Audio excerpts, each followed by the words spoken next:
Everyone, good morning, welcome back to my channel. আশা করি তোমরা সবাই খুব ভালো আছো, আমিও ভালো আছি। আমার নতুন আরেকটা এনার্জেটিক ব্লগে তোমাদের সকলকে স্বাগত জানিয়ে আজকের ব্লগটা শুরু করছি। ভোরবেলাতে ঘুম থেকে উঠেছি, তখন প্রায় 5টা বাজে। তারপরে উঠে হালকা একটু এক্সারসাইজ করে ঘরের বাসি কাজকর্মগুলো শেষ করে স্নান করে পুজোটা করে নিয়ে রান্নাঘরে চলে এসেছি। এসে এই কাউন্টার টপটা ভালো করে মুছে পরিষ্কার করে নিচ্ছি। তারপরে রান্নাবান্না, জলখাবার বানানো, এই সমস্ত কাজগুলো করব। যা প্রচণ্ড পরিমাণে গরম পড়েছে, যতটা তাড়াতাড়ি সংসারের কাজগুলো সামলানো যায় ততটা আমাদের জন্যই ভালো। তাই সকাল সকাল কাজকর্ম শুরু করে দিলাম। পরিবারের সকল মানুষের দেখাশোনার পাশাপাশি আমাদের নিজেদের কথাটাও ভাবতে লাগে। প্রচণ্ড গরমের মধ্যে ভালো থাকার জন্য যেমন সহজপাচ্য খাবারটা খাওয়া উচিত, তেমনি কিন্তু পর্যাপ্ত পরিমাণে জলটাও খেতে হবে। জল, ডাবের জল, লেবুর শরবত, যে কোনো কিছু আমরা খেতেই পারি। মোট কথা শরীরটাকে আমাদেরকে হাইড্রেটেড রাখতে লাগবে। হয়তোবা কাজকর্ম করতে করতে জল পিপাসাই পাচ্ছে না, তবুও 8-10 গ্লাস তো জল খাওয়াটাই উচিত, পারলে তার থেকে বেশি। কারণ যা প্রচণ্ড পরিমাণে ঘাম হয়, জলটা যদি আমরা ঠিকঠাক মতো না খাই, শরীরে কিন্তু জলের অভাব দেখা দেবে। এছাড়া লেবুর শরবত, বেলের শরবত, ডাবের জল, দইয়ের লস্যি, এগুলো তো আছেই। ঘরে পাতা দই দিয়ে একটু লস্যি বানিয়ে নিতে আর কতটুকুনি বা সময় লাগবে। এই গরমের সময়তে আমরা প্রত্যেক গৃহিণীরাই কিন্তু ঘরের টক দই পেতেই থাকি, আর টক দই কিন্তু আমাদের শরীরটাকে, পেটটাকে অনেকটা ঠান্ডা রাখে। এখন আমাদের জলখাবার খাওয়া কমপ্লিট হয়ে গেছে। আজকে সকালে দিনটা শুরু করেছিলাম কাঁঠালি কলা, খেজুর আর ওটস বিস্কিট দিয়ে। তারপরে ওই কুমড়ো একটুখানি ঝিরিঝিরি করে কেটে নিয়েছিলাম, কুমড়ো ভাজা করলাম, আর গতকালের রুটি ছিল। রুটি আর কুমড়ো ভাজা দিয়ে জলখাবারটা আমরা 3জনেই খেয়ে নিলাম। আর এবারে মুসুর ডালটা বানাচ্ছি। মুসুর ডালটা একটু বেশি করেই পেঁয়াজ রসুন ফোড়ন দিয়ে বানাচ্ছি, যাতে দুদিনের দুপুরেরও হয়ে যায়, আর সকালে জলখাবারে বাবুকে একটু ডাল আলু সিদ্ধ ভাত দিলে পরেই ওর আর কিছু লাগে না। কাতলা মাছ এনেছিল, ফ্রিজ থেকে বের করে লবণ হলুদ মাখিয়ে রেখে দিয়েছিলাম। কাতলা মাছের একটুখানি কষা বানিয়ে নিচ্ছি। দুধের প্যাকেটটাও জাল দিয়ে রেডি করে রেখেছি। রান্নাটানা বসাবার আগে আমার যে সমস্ত জিনিসপত্রগুলো লাগে সেগুলো আগে আমি কেটে কুটে গুছিয়ে নিই। ডালটা ফোড়ন দেওয়ার আগে আমি পেঁয়াজ রসুন লঙ্কা সমস্ত কিছু আগে কুচি করে কেটে নিয়েছি। তারপরে গ্যাস জ্বালিয়ে কড়াইটা বসিয়েছি। অহেতুক কড়াই বসানো থাকবে, সিম করে থাকুক গ্যাসটা, যাই থাকুক না কেন, একটু হলেও তো গ্যাসটা নষ্ট হয়। তাই জন্য আমি কেটে কুটে একেবারে গুছিয়ে নিয়ে তারপরে রান্নাটা শুরু করি। মাছটা বসানোর আগে মাছের মশলাটাকেও করে রাখি, কিংবা সবজি ভাজতে ভাজতে মশলাটা করে নিই। এতে করে কি হয়, গ্যাসটাও বাঁচে। আর তাছাড়া আমার কাজ করার ধরনটাই হয়তো বা এরকম। আমি গুছিয়ে টুছিয়ে নিয়ে একেবারে কাজ করতে পছন্দ করি। একবারে কড়াই বসিয়ে দিলাম তারপরে গোছাতে বসলাম, এমনটা কিন্তু আমি কখনো করি না। রান্নাবান্না কমপ্লিট হয়ে গেছে, তবে রান্নাঘরটা এখনও মুছিনি, আগে ঘরটা গোছাতে চলে এসেছি। গরমকালে যে সমস্ত ফল পাওয়া যায়, যেমন একটুখানি রসালো ফল যেগুলোকে বলে, যেমন তরমুজ, শসা, তারপরে আঙুর, এই ফলগুলো খেলে পরেও কিন্তু শরীরে জলের চাহিদাটা অনেকটা মেটে। তবে শসা গরমকালের না, ওটা তো সারা বছরই পাওয়া যায়। তরমুজ যেমন ভালো করে কেটে পিস করে যদি আমরা ফ্রিজে গুছিয়ে রেখে দিই, যখন তখন কিন্তু ওটা বেশ বাটি চামচ নিয়ে খেতে, গরমের মধ্যে ঠান্ডা ঠান্ডা তরমুজটা খেতেও যেমন ভালো লাগে, তেমনি ওটা যেহেতু একটুখানি জলসা টাইপের, শরীরে কিন্তু জলের চাহিদাটাও অনেকটা মেটে। তবে তরমুজ বেশি পরিমাণে খেলে কিন্তু তাতে পেট গরম হয়। তরমুজ যতটা খাওয়ার সময়তে শরীরটা ঠান্ডা লাগে, কিন্তু ওটা পেটের জন্য কিন্তু অতিরিক্ত পরিমাণে হয়ে গেলে পরে পেট গরম হয়ে যায়। দুপুরে বা রাত্রিবেলাতে একটু হালকা পাতলা সবজি, মাছের এরকম ঝোল, ডাল, এই সমস্ত জিনিসগুলো কিন্তু খাওয়াটা উচিত। আর সব সময় মনে রাখতে হবে, সবথেকে কড়া রোদ থাকে যে সময়টাতে, দুপুর 12টা থেকে বিকাল 4টে পর্যন্ত, এই সময়টাতে যদি সম্ভব হয় বাইরে বেরোনোটা অ্যাভয়েড করা।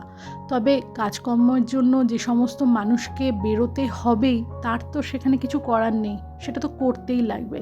কিন্তু যদি সম্ভব হয় ওই টাইমটুকু যদি অ্যাভয়েড করা যায়, সেটা কিন্তু আমাদের শরীর স্বাস্থ্যের পক্ষে ভীষণ ভালো। যাই হোক, আমার ঘরে বিছানার চাদর টাদরগুলো সমস্ত কিছু গুছিয়ে মামামের ঘরে চলে এসেছি।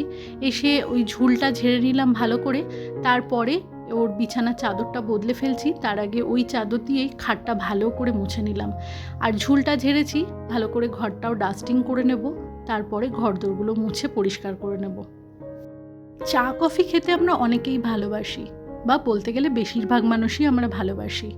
তবে এই গরমের মধ্যে যতটা সম্ভব একটু অ্যাভয়েড করাটাই উচিত। ভাজা পোড়া তেলা জাতীয় জিনিস, রাস্তা থেকে কিনে আনা জাঙ্ক ফুডগুলো, অনেক সময় ঘরে ছোট বাচ্চারা বায়না করে সেগুলো খাবার জন্য। একটু বুঝিয়ে শুনিয়ে যদি হয় তাহলে সেগুলো অ্যাভয়েড করাটা উচিত। প্রয়োজন হলে এমন জিনিস ঘরে বানিয়ে দাও যেটা ওদেরও মুখরোচক লাগবে আর আমাদেরও কাজটা করতে অনেকটা সুবিধা হবে। কোনো একটা খাবার যেটা আমরা ঘরেও বানাতে পারি, আবার হোটেল রেস্টুরেন্ট থেকে কিনেও আনতে পারি। আজকাল এমন কোনো রান্না নেই যেটা আমরা ঘরে বানাতে পারবো না। ইউটিউবে সমস্ত রান্নার রেসিপি পাওয়া যায়। এই গরমের মধ্যে বাইরে হোটেল রেস্টুরেন্ট থেকে খাবার কিনে না এনে একটু কষ্ট করে যদি আমরা সেটাকে ঘরে বানাতে পারি তাহলে কিন্তু জিনিসটা আমাদের পেটের পক্ষে, আমাদের শরীরের পক্ষে, পরিবারের সকল মানুষের পক্ষে কিন্তু ভীষণ উপকারী হবে। বাইরে থেকে কিনে আনা খাবারে কেমন ধরনের তেল ব্যবহার করছে, কেমন বাসনপত্র ব্যবহার করছে, কিভাবে হাইজিনটা মেনটেন করছে আমরা কিছুই জানি না।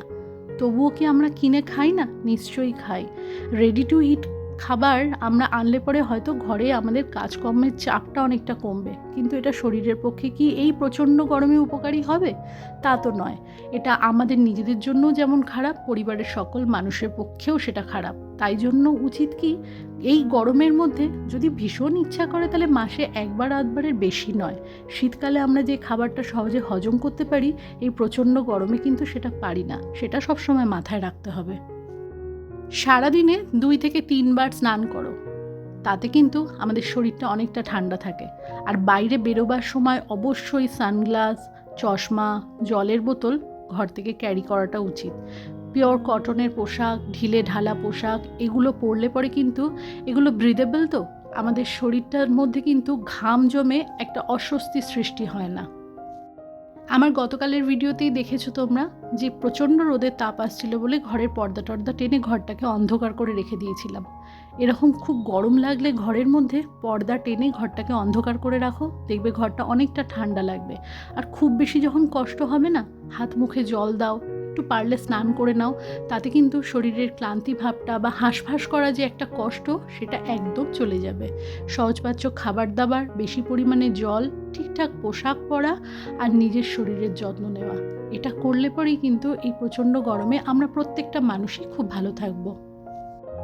আর এই তো মেয়ের ঘরের বিছানা চাদর টাদর বদলে সমস্তটা ডাস্টিং করে নিয়ে ভালো করে ঝাড় দিয়ে ঘরটা মুছে নিলাম। রান্নাবান্না কমপ্লিট করার পরে গ্যাসের ওভেন, কাউন্টার টপ সমস্তটা তো মুছে নিয়েছিলাম, কিন্তু ফ্লোরটা মোছা হয়নি। মামামের ঘরটাই মোছামুছি করে নিলাম। আমার ঘরটা এবার মুছবো, কারণ খাটের তলাটা আজকে একবার মুছে নেব। সকালবেলার সময়টাতে যখন ঘরদোরগুলো মুছি তখন খাটের তলাটা অত ভালো করে মুছতে পারি না, ওই জন্য বেলাতে এটা মুছতে আমার সুবিধা হয়। এরই সাথে তোমরা যে সকল আমার নতুন বন্ধু এতক্ষণ পর্যন্ত আমার এই ভিডিওটি দেখছো, আমার ভিডিওর কোথাও যদি কিছু ভালো লেগে থাকে তাহলে চ্যানেলটি সাবস্ক্রাইব করে তোমরা আমার পাশে থাকতে পারো। আর তোমরা যারা অলরেডি এই কাজটি করে ফেলেছো, তোমাদের সকলকে জানাই অসংখ্য ধন্যবাদ। আর এই তো মামামের ঘরটা সুন্দর করে গুছিয়ে দিয়েছি। ছোট হোক বা বড় হোক, পরিষ্কার পরিচ্ছন্নভাবে জায়গার জিনিসটা জায়গায় গুছিয়ে রেখে যদি একটু সাজিয়ে নিতে পারি তাহলে কিন্তু প্রত্যেকটা জায়গায় খুব সুন্দর দেখতে লাগে। সকালবেলাতে ওয়াশিং মেশিনটা চালিয়েছিলাম, কাছাকাছি কমপ্লিট হয়ে গেছে। আগে জামা কাপড়গুলো মেলে দেবো, তারপরে বাকি আমার ঘর মোছা, রান্নাঘর মোছা এই কাজগুলো করব। এটা কমপ্লিট করে নিয়ে আমি চলে যাব স্নান করতে। এমনি সময়তেই আমি সারাদিনে 2 বার স্নান করি। এক সকালবেলাতে করি, আর একবার দুপুরে রান্নাবান্না হওয়ার পরে করি। আমার যখন জন্ডিস হয়েছিল তখন ডাক্তারবাবু আমাকে বলেছিলেন যে সারাদিনে 3-4 বার স্নান করতে, যাতে শরীরটা কোনো রকমেই গরম না হয়। তো এখন যা প্রচণ্ড গরম, আর আমার 3 তলাতে তো মারাত্মক গরম, সেটা হচ্ছে আমার উপরি পাওনা।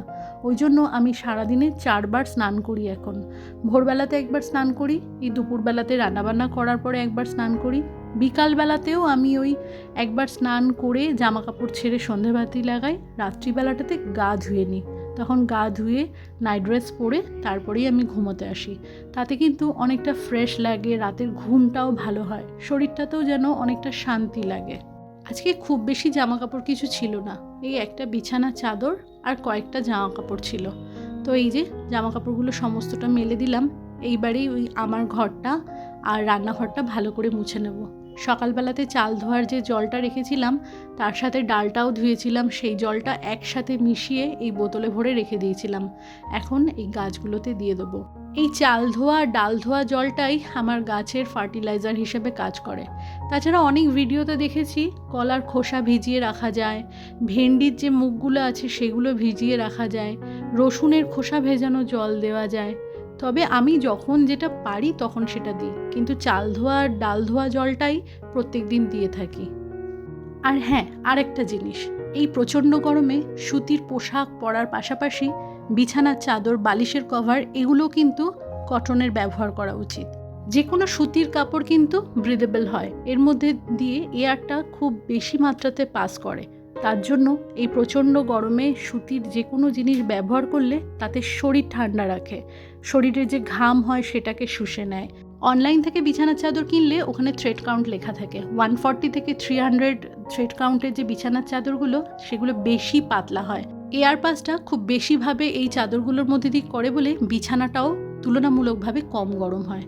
তো বন্ধুরা, আজকের ব্লগটা এইটুকুনি রইল। তোমরা ভালো থেকো, সুস্থ থেকো, দেখা হচ্ছে নেক্সট ব্লগে। ততক্ষণের জন্য টাটা।